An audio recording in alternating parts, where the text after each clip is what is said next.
तो बेटा अगर आपने कोटा फैक्ट्री देखी तो आपको पता होगा कि कोटा में एक चॉकलेट प्रॉब्लम चलता है, यानी कि अगर अच्छा सवाल है तो आपको कराया जाता है, उसके बदले आपको चॉकलेट मिलती है। तो ऐसे ही कुछ क्वेश्चंस की सीरीज में आपके लिए लेके आ रहा हूँ, जहाँ पे अच्छे अच्छे क्वेश्चंस कराऊंगा, जहाँ से आपको कुछ बहुत अच्छा सीखने को मिलेगा। लेकिन चॉकलेट आपको खुद ही खरीद के खानी पड़ेगी अगर आप सॉल्व कर लेते हो।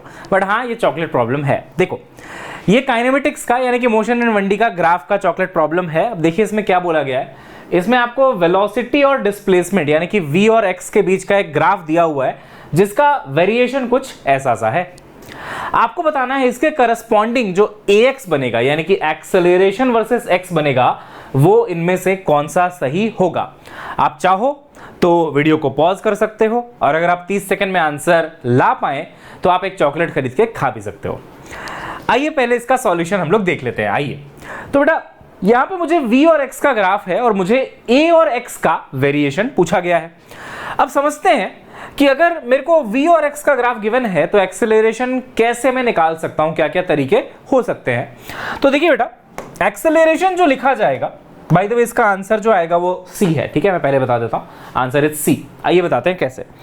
तो देखिए एक्सेलरेशन का जो फॉर्मूला होता है वो बेटा dv/dt होता है, लेकिन यहां पे अगर v x के रिस्पेक्ट में गिवन है तो आप ऐसा भी लिखते हो ना, v dv divided by dx, ठीक है, v dv अपॉन dx। तो एक काम करते हैं, सबसे पहले पता करते हैं कि एक्सेलरेशन की इनिशियल वैल्यू कितनी है, ताकि हमें पता चले कि ग्राफ का स्टार्टिंग पॉइंट क्या होगा ax ग्राफ के अंदर। अब देखिए यहां पे आप नीचे से स्टार्ट कर रहे हैं ग्राफ को, मतलब नेगेटिव एक्सेलरेशन, यहां ऊपर से यानी कि पॉजिटिव, यहां पे आप नीचे से स्टार्ट कर रहे हैं यानी कि नेगेटिव, यहां ऊपर से यानी कि पॉजिटिव। तो बेटा जो एक्सेलरेशन है इनिशियल अगर मैं लिखता हूं शुरुआत में x बराबर 0 पे, तो x बराबर 0 पे देखेंगे तो वेलोसिटी v0 है, तो मैं लिखूंगा वेलोसिटी को v0 मल्टीप्लाइड बाई dv/dx। इस ग्राफ में dv/dx होगा स्लोप के बराबर। जो स्लोप होता है ना किसी भी ग्राफ का, वो होता है dy/dx, यानी कि change in y axis upon change in x axis. यहां पे चेंज इन y एक्सिस हो गया dv, चेंज इन x हो गया dx, यानी कि dv/dx क्या है बेटा, इस ग्राफ का स्लोप है। अब आप देखेंगे, ये देखिए एक स्ट्रेट लाइन है, स्ट्रेट लाइन का स्लोप जो होता है वो कांस्टेंट होता है, और ये देखेंगे तो नेगेटिव स्लोप भी है, ये नीचे की तरफ जा रहा है, तो स्लोप आएगा माइनस, है ना। अच्छा, ये मल्टीप्लाइड बाई का साइन था बस ना, एक सेकेंड, ये जो मैंने साइन लगाया इसको आप एक्स मत समझ लेना, ये मैंने लिखा है v को v0, मैंने बोला इनिशियल एक्सेलरेशन चाहिए तो इनिशियल वेलोसिटी चाहिए x बराबर 0 पे, इनिशियल वेलोसिटी v0 है, इनटू, है ना, यहाँ पे इनटू लिखा है मैंने।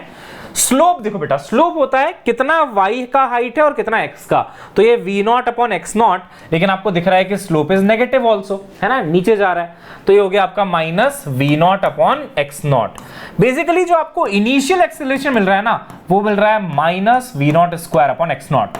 वैल्यू डजंट मैटर, बट जो मैटर करता है वो ये है कि इनिशियल एक्सेलरेशन नेगेटिव है, बिकॉज स्लोप नेगेटिव है हमेशा, हर जगह कहीं पे भी निकालोगे स्लोप नेगेटिव ही आएगा, स्ट्रेट लाइन का स्लोप कांस्टेंट होता है, तो स्लोप नेगेटिव और इनिशियल वेलोसिटी देखोगे तो वो तो पॉजिटिव था, तो plus into minus will give you minus. तो एक चीज क्लियर हुई कि भाई ग्राफ जो स्टार्ट होगा वो नेगेटिव एक्सेलरेशन से स्टार्ट होगा, तो ये आंसर गलत है, ये आंसर गलत है, या तो ए है या तो सी है। देखिए यहां पे नेगेटिव से स्टार्ट हो रहा है और यहां पे भी नेगेटिव से स्टार्ट हो रहा है। अब स्टार्ट होने के बाद क्या हो रहा है, अगर मैं किसी भी पॉइंट पे, किसी रैंडम पॉइंट पे, किसी x पे, मान लो v है, तो वहां पे अगर मैं एक्सेलरेशन लिखता हूं तो क्या लिखूंगा, किसी भी पॉइंट पे मैं लिखूंगा वेलोसिटी मल्टीप्लाइड बाय स्लोप, यही तो है भाई, velocity into dv/dx, dv/dx is slope. अब आप देखेंगे तो स्लोप तो कांस्टेंट है, हर जगह एंगल सेम है, यहां निकालोगे सेम है, यहां निकालोगे सेम है, यहां निकालोगे सेम है, तो ये कांस्टेंट वैल्यू है, कांस्टेंट नेगेटिव वैल्यू है टू बी प्रिसाइज। तो ये बेटा कांस्टेंट हो गया, नेगेटिव वैल्यू है ना, नेगेटिव कांस्टेंट वैल्यू। अब a आ रहा है बराबर v into some negative constant. बेटा एक चीज समझ में आई मुझे कि इन दोनों के बीच का जो वेरिएशन है वो कैसा होगा, ध्यान से सुनना। अगर v बढ़ेगा तो a भी बढ़ेगा, क्योंकि ये तो कांस्टेंट है, इसका तो कुछ रोल है नहीं, कांस्टेंट है बस वो, तो v बढ़ेगा तो a बढ़ेगा, v घटेगा तो a भी घटेगा। अगर एक बार माइनस प्लस भूल जाए, मैग्नीट्यूड की बात करें, तो v पहले देखो यहां है v0, और जैसे जैसे x बढ़ रहा है ना, v की वैल्यू देखो कम होते होते होते होते होते होते यहां पे आते आते v 0 हो गया, मतलब v घट रहा है, मैग्नीट्यूड वाइज बोल रहा हूं, मैग्नीट्यूड वाइज, कि अगर 5 था तो 0 हो गया, देखो यहां पे मान लो 5 था तो 0 हो गया, घट गया। तो a को भी घटना पड़ेगा क्योंकि a बराबर v है इंटू सम कांस्टेंट है, किसी और फैक्टर से घटेगा, लेकिन अगर v घटेगा तो a भी घटेगा।